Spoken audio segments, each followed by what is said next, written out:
अमित शाह तो एक और काम कर रहा था, ऐसे दूरबीन लेकर उठा तो रहा था, क्या लगा कौन है भाई उत्तर प्रदेश के अंदर मुझे कोई भी बदमाश नहीं मिल रहा। कहाँ गए सारे बदमाश? सारे बदमाश तो उसके पीछे खड़े थे। अजय टहनी बराबर में बैठा हुआ था उसके। ये तो वो काम होगा जो कर वेलकम बैक फिल्म में वो मिथुन पर बंदूक लेकर घूम रहा है, सब उसके पीछे घूम रहे थे। वही काम है, सबको संरक्षण में ले रहा। क्या चला तो अमित शाह ने तो वो तो कह रहे हैं गुंडा राज खत्म हो गया, कानून का राज हो गया। कहाँ आ गया गुंडा राज? कहाँ खत्म होगा? गुंडे संरक्षण में आ गए। ये खुद गुंडे हैं, गुंडों की सरकार है। ये अपनों को सुरक्षित करे। बता तो बराबर में गुंडे था बैठा, जिस पर मुकदमा चल रहा हो, गृह राज्य मंत्री उसे बना रखा, अपने आप खुद तड़ी पा रहे आदमी। तो क्या ये कैसे है? मेरे देश का दुर्भाग्य तो है। हरियाणा में कहा था अब की बार 70 पार हो गया था सुपड़ा साहब। दिल्ली में कहा अब हमारी सरकार वहां भी खत्म।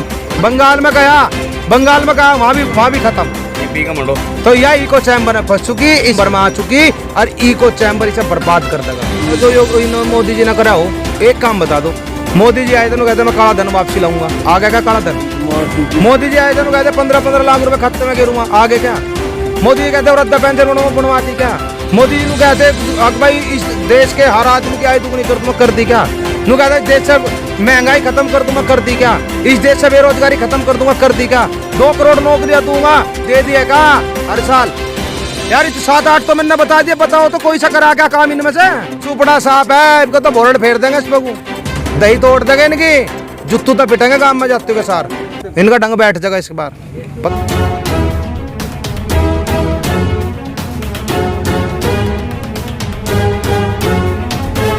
की बार पूरा उत्तर प्रदेश बता देगा इनको कि देश में क्या होना क्या नहीं होना।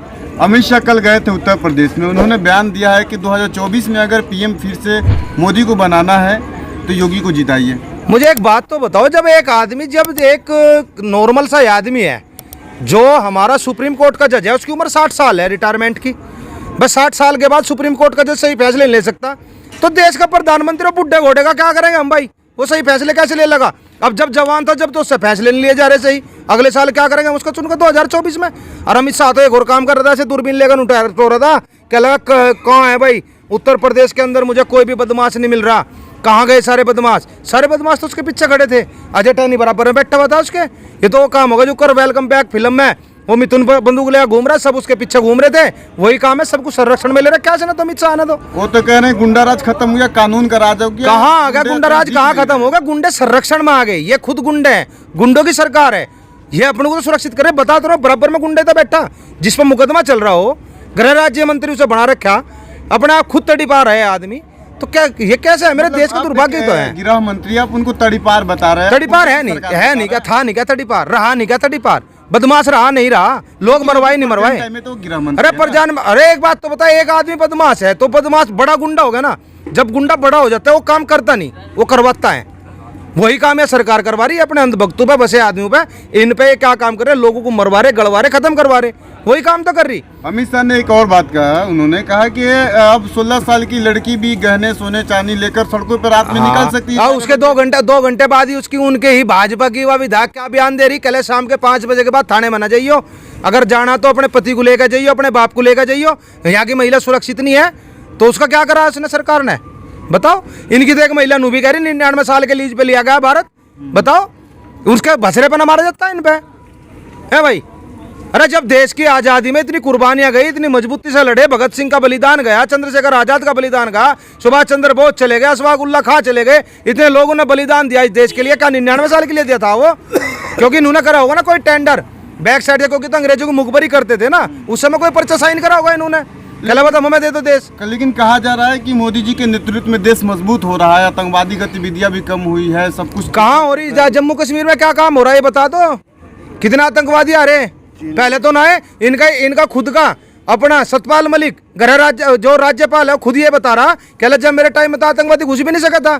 आज आतंकवादी कहाँ से घुस रहे हैं मासिक मुझे बताओ? आतंकवादी आ नहीं रहे, रोज मर नहीं रहे, लोग नहीं मर रहे वहाँ। दोबारा प्लान शुरू नहीं होगा। धारा 370 ही अगर उस चीज का समाधान था तो वो तो अटकी थी। समाधान उस चीज का नहीं था। समस्या है तो समाधान है, जिस चीज का समाधान नहीं है वो वास्तविकता स्वीकार कर लो। और उसका एक ही चीज है कि वहां पे आतंकवाद है, उस आतंकवाद को खत्म करने के लिए कानून व्यवस्था ठीक करी जाती है। लेकिन इन लोगों को तो मानना क्या है? इन लोगों को तो मानना ही है कि जो लोग अनपढ़ है वो देश के लिए बोझ है। जब देश के लिए बोझ है और शिक्षा पे ना काम नहीं करना, लोगों को अनपढ़ रखना, क्योंकि अनपढ़ रख के तो न पकौड़े तड़वाने। आदमी पढ़ लिख के पकौड़े तड़ेगा, अनपढ़ होकर भी पकौड़े तड़ेगा।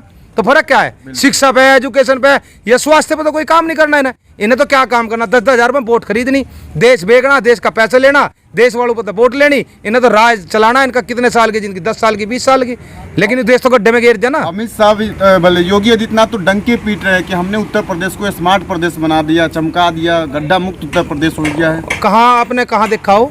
अभी कुछ दिन पहले एक उसमें अखबार में इश्तिहार आया था, उस अखबार के अंदर इनके पास अपना फ्लाईओवर तो था नहीं कोई, बंगाल का फ्लाईओवर उसके ऊपर छंपा, अपनी फैक्ट्री नहीं थी, बाहर की फैक्ट्री छंपी। विकास कहाँ? विकास है बोर्ड पे, होर्डिंग पे है विकास इनका, ठीक है। और उसके ऊपर क्या चीज़ है सबसे बड़ी, उस होर्डिंग के ऊपर छापते हो, वह होर्डिंग लग कहाँ से रही भाई? योगी आदित्यनाथ की इतनी तनख्वाह कहाँ से आ रही, या इन नेताओं की तनख्वाह कहाँ से आ रही इतनी? पूरे भारत के अंदर दिल्ली तक भी इन्होंने बोर्ड लगा रखे। ये जनता का पैसा है, जनता के पैसों का दुरुपयोग किया जा रहा है और जनता जान चुकी है जनता के पैसे का मिसयूज किया जा रहा है। इसी चीज में देश को बेचा जा रहा है, इन प्रचार प्रसार में, वोट खरीदने में और दुष्प्रचार करने के अंदर इन लोगों का सबसे बड़ा पैसा लग रहा है। रक्षा मंत्री जी का बयान आया है राजनाथ सिंह का कि कोई ऐसा काम बता दीजिए जो पीएम मोदी ने कहा वो नहीं किया हो। हाँ अच्छा, चलो एक काम ऐसा बताओ जो मोदी जी ने करा हो, एक काम बता दो। मोदी जी आए थे कहते मैं काला धन वापसी लाऊंगा, आगे क्या काला धन? मोदी जी आए थे कहते 15-15 लाख रुपए खाते में गिरूंगा, आगे क्या? मोदी जी कहते वृद्धा पेंशन बनवा दी क्या? मोदी जी नु कहते अग भाई इस देश के हर आदमी की आय दुगनी कर दूंगा, कर दी क्या? नु कहते देश से महंगाई खत्म कर दूंगा, कर दी क्या? इस देश से बेरोजगारी खत्म कर दूंगा, कर दी क्या? 2 करोड़ नौकरियां दूंगा, दे दिया क्या हर साल? यार इत 7-8 तो मैंने बता दिया, बताओ तो कोई सा करा क्या काम इनमें से? एक तो बताओ। वो तो इस पे वाहवाही लूट रहे हैं। अरे वाह, अरे तुम उसके मंदिर बनवाए, अरे तुम उसके अरे क्या करेंगे उस राम मंदिर का? क्या करेंगे उस राम मंदिर का जब आदमी को सांसी मोल लेनी पड़े? सुप्रीम कोर्ट है भाई, सुप्रीम कोर्ट ने आदेश दिया, जरूरत है स्वास्थ्य की, जरूरत है हॉस्पिटलों की, लोगों की लाश तो भारी गंगा जी में, ठीक है, लोगों को सांस मिल नहीं रहा, ऑक्सीजन मिल नहीं रही, क्या कर लगा आदमी भाई? भाजपा वाले तो उसी राम मंदिर पे फिर से वोट मांग रहे हैं ना, इसलिए वो तो प्रचार कर रहे हैं कि हमने कहा था हमने राम मंदिर बना। अरे राम मंदिर खाने को देगा क्या? अब तो इन्हें मुद्दे बनाने, बहुत बड़ी बात कही, किस भी आप पे कही इन्हों बताओ। या भाजपा इको चैम्बर में फंस चुकी। इको चैम्बर क्या हो बताऊं? जिस चीज को हम जैसे बोलते हैं वो उतनी तेजी से वापसी आती है। इको चैम्बर वो है, प्रत्यक्ष को प्रमाण की आवश्यकता नहीं है। हरियाणा में कहा था अब की बार 70 पार हो गया था सुपड़ा साहब, दिल्ली में कहा अब का हमारी सरकार वहां भी खत्म, बंगाल में कहा वहां भी खत्म, का मंडो। तो यह इको चैम्बर में फंस चुकी। इसका फंसने का सारी दुनिया को पता लग गया। अगे इको चैम्बर में क्यों क्या काम करे? इनकी मीडिया है, वह मीडिया क्या करे? अमित शाह ने कह दिया तो ठीक ही होगा, मोदी ने कह दिया ठीक ही होगा, तो क्या काम करे? ये भी कह लगा अब की बार 70 पार तो 70 ही पार है, अब की बार 300 पार तो 300 पार ही है। यू इको चैम्बर में आ चुकी और इको चैम्बर इसे बर्बाद कर देगा। क्या लगता है 22 में फिर से भाजपा सरकार आए? अरे हाँ, सुपड़ा साहब है, इनको तो बोर्ड फेर देंगे, इस पे दही तोड़ देंगे, इनकी जुत्तू तो पिटेंगे काम में जाते के सार, इनका ढंग बैठ जाएगा। इस बार पता चल जाएगा ना, जाके जाओ तो वोट तो मांगो। मैं कह रहा भाजपा का झंडा लगा के भी काम में नहीं जा सकता आदमी, ऐसा काम हो रहा। रोज देख लो सारी जगह कहाँ इनका वो हो रहा। अरे अभी उनके चाहने वाले जो है, भाजपा के चाहने वाले, वो कहते हैं महंगाई चाहे कुछ भी हो जाए। चाहने वाले नहीं है वे है अंधभगत। अंधभगत कौन हो? अरे अंधभगत का डिप्लोमा बता, अंधभगत का डिप्लोमा बता, अंधभगत का डिप्लोमा क्या है? देखो जो आदमी है पढ़ा लिखा उसे समझा सकते हैं आप लोग, जो अनपढ़ है उसे पढ़ा सकते हैं। एक आदमी है कुपढ़, जिसने गलत पढ़ लिया, तड़की आरएसएस के दफ्तर थे या भाजपा के दफ्तर से एक पोस्ट लिख रहे हैं और उनका काम एक ही रहा, उसे पढ़ा, हाँ भाई बढ़िया है बढ़िया, मोदी जी ने कहा तो ठीक ही कहा, उसे क्या काम करते आगे चालू करते दूसरे ग्रुप में, तो वे है कुपढ़, उनका नाम है, उनका दर्जा है अंधभगत।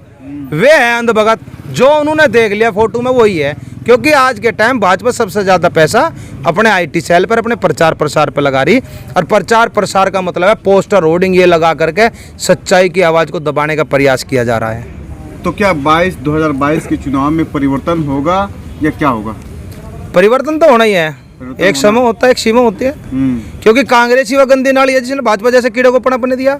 जब 70 साल में कांग्रेस खत्म हो सके तो भाजपा समाप्त क्यों नहीं हो सकती भाई? जो पैदा हुआ वो समाप्त जरूर होगा, चाहे कोई भी हो। जब इस देश में गांधी जैसे आदमी भी जा सके, भगत सिंह जैसे आदमी बलिदान दे सके, तो ये लोग हिटलर सही करके कितना काम करेंगे? हिटलर भी गया, हिटलर ने जर्मनी को बर्बाद कर दिया था।